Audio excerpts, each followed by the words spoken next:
अगर आप अपने भेड़ बकरी को चारा खिलाते हैं तो ये कोई ज़रूरी नहीं है कि आप घास ही खिलाते हैं तो मतलब चारा माना गया। इसमें जो होते हैं कुछ अनाज वाली फसलें भी होती हैं, कुछ दलहन फसलें भी होती हैं, कुछ पेड़ पौधों की पत्तियां भी होती हैं, तो इनके भी चारे बनते हैं। तो इसमें हम बताएंगे कि किसमें जो है प्रोटीन नाइट्रोजन ज़्यादा मात्रा में मिलता है और कौन सा आप अपने भेड़ बकरी को जो है खिलाएं अच्छे से, किससे पेट ठीक रहेगा, किस जो है चारे से। तो इसको जो है देखते हैं। तो जैसे अनाज वाली फसलों में होता है, जैसे रबी खरीफ दोनों मौसम में ये जो है पैदा होने वाले फसल होते हैं। और इसमें जैसे होता है कि ज्वार जौ बाजरा मक्का ये जो है बकरियों को हरे चारे के रूप में खिलाई जाती है। और जो होता है इन चारे का है बनाकर भी बकरियों को कई महीने तक खिलाया जाता है। तो इन अनाज का भूसा भी जो है आहार के रूप में दिया जाता है इन फसलों का।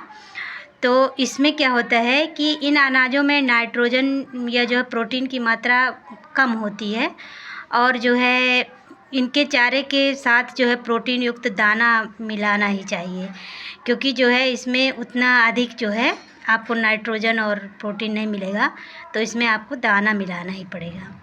और ऐसे ही जैसे होता है कि दलहन फसलों के चारे होते हैं, जैसे बरसीम हुआ, ये क्या कहते हैं ज्वार हुआ, लोबिया हुआ, रिचका हुआ, तो ये भी बकरियां बड़े चाव से खाती हैं और इन्हें भी हरे चारे के रूप में खिलाया जाता है।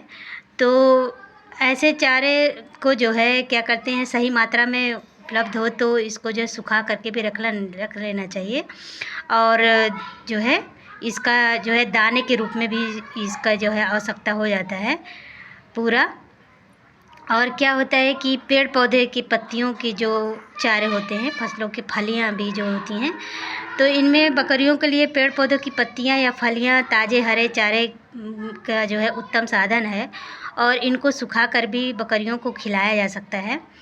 और ऐसे ही जो है प्रोटीन युक्त पत्तियां, जैसे ये हुआ खेजड़ी हुआ, इसको भी सुखाकर बकरियों को आप सालों साल खिला सकते हैं। और मुख्य रूप से ये जो बकरियां खाती हैं वो बैर हुआ, नीम हुआ, और क्या कहते हैं झड़बेरी हुआ, खेजड़ी हुआ, इमली, और क्या कहते हैं बबूल, सहतूत और सीरस, पीपल और बरगद, कैर, इन जो है वृक्षों की पत्तियां जो होती हैं वो बकरियां बड़े चाव से खाती हैं। और जो है चारे में जो है पेड़ों की पत्तियां जो है 2-3 किलो मात्रा में जो है ये जो है इनको खिलाना चाहिए, ज़्यादा नहीं खिलाना चाहिए। और इन वृक्षों की पत्तियों के अतिरिक्त जो होता है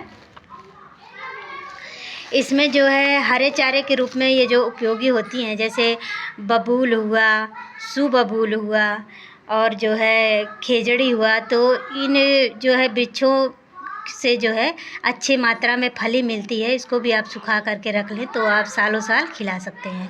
और इसमें जो सुबबूल होता है वो पेट के लिए मतलब काफ़ी अच्छा होता है। तो सुबबूल जो है रोज़ कम से कम आधा किलो की पत्ती तो खिला ही देना चाहिए अपने भेड़ बकरी को।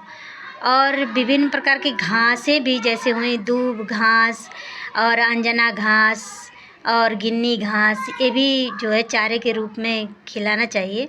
और इसके साथ बकरी को दाना अवश्य देना चाहिए। और जो है दाने के रूप में बकरियों को अक्सर अनाज जैसे जौ मक्का गेहूँ ये सब देना चाहिए। और कई अनाज के छिलके टूटे दाने के दलहन की फसलों के रूप में देना चाहिए। तिलहन फसलों की खली खनिज और नमक को भी उचित मात्रा में मिलाकर देना चाहिए।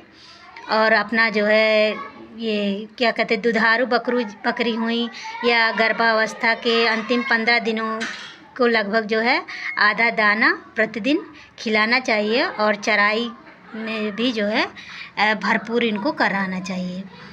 तो ये है दाना खिलाने का तरीका।